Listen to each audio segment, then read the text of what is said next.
مجھے یہاں کوئی کہہ دے کہ جی تمام ججز کے یونٹس مفت ہیں، میں مان لوں.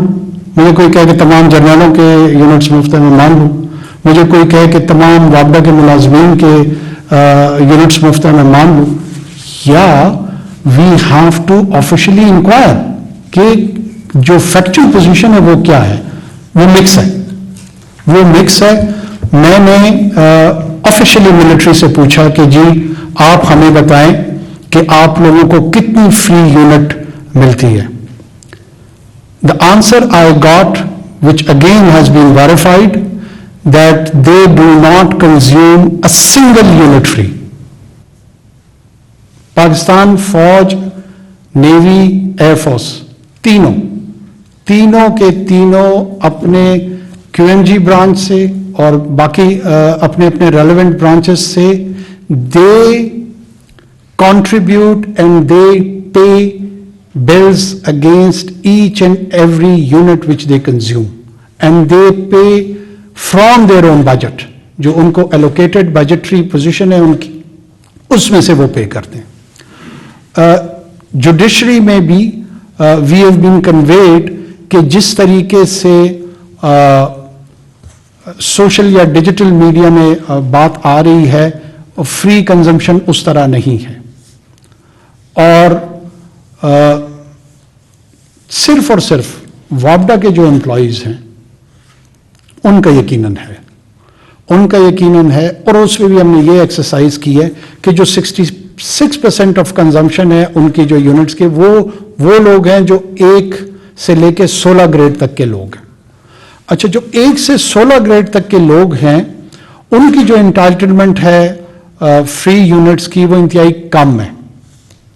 کسی کو 200 یونٹ کی بریکٹ میں رکھا گیا ہے، کسی کو 250 یونٹ کی بریکٹ میں رکھا گیا ہے، کسی کو 300 یونٹ کی بریکٹ میں رکھا گیا ہے. جو 17 سے آنورڈز 22 تک ہیں ان کی سیلنگ بہت زیادہ ہے. ان میں سے ایسے بھی ہیں جن کے پاس ان لمیٹڈ کنزمپشن کی انٹائٹلمنٹ ہے آف یونٹس، چاہے وہ 1000 کنزیوم کریں یا 6000 کریں. اب یہ ڈس انٹینسیوائز کرتا ہے ٹورڈز اے گڈ بیہیویئر. جب مجھے کوئی پرواہ ہی نہیں ہے، میں 2000 کروں، 4000 کروں یا 8000 کروں، میرے لیے تو کوئی کانسیکوینس نہیں ہے، میں نے تو کوئی 1 سنگل روپی بھی کنٹریبیوٹ نہیں کرنا. تو پھر میں دوپہر کے 12 بجے بھی جو ہے نا تمام لائٹیں آن ہی رکھوں گا. اس کے لیے یہ میں آپ کو عرض کر رہا تھا کہ ہم نے ایکسرسائز کی ہے. ہم نے تمام کے تمام جتنے بھی ہمارے اسٹیک ہولڈرز ہیں ان کو بلایا ہے، اور پالیسی آپشنز پہ نہ صرف ہم نے مل اوور کیا ہے، we have thought about it, اور within 48 hours we will come up with a policy also.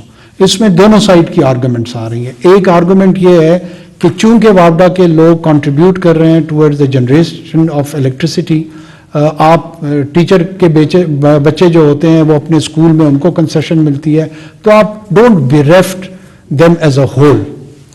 ہمارا ویو یہ ہے کہ جو 1 سے 16 گریڈ کے ملازمین ہیں یہ وہی لوگوں میں سے ہیں جو آج احتجاج کر رہے ہیں، اور اگر ہم نے اسی سیکشن کو ہی ٹارگٹ کرنا ہے تو پھر اس سیکشن کو سیٹسفائی کرنے کی کوئی تک نہیں بنتی ہے.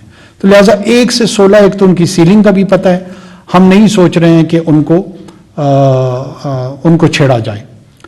جو 17 سے 22 تک ہے گریڈ تک، ایک تو ان کی مانیٹائزیشن کی تجویز ہے کہ ان کو فری اویلیبلٹی آف یونٹ کے بجائے ایک مانیٹائز کر کے ان کو یوٹیلیٹی کے زمرے میں ایک اسپیسیفک اماؤنٹ دی جائے. اور دوسری تجویز یہ بھی ساتھ میں ہے کہ جو انٹائٹلمنٹ ہے اس پہ 50% کٹ لگا دیا جائے. So we are coming with rational policy options. نگراں وزیر اعظم انوار الحق کاکڑ سینئر صحافیوں اور اینکر سے گفتگو کر رہے تھے. ان کا کہنا تھا کہ صحافیوں سے ملاقات کا مقصد معاشی صورتحال پر نقطہ نظر بیان کرنا ہے.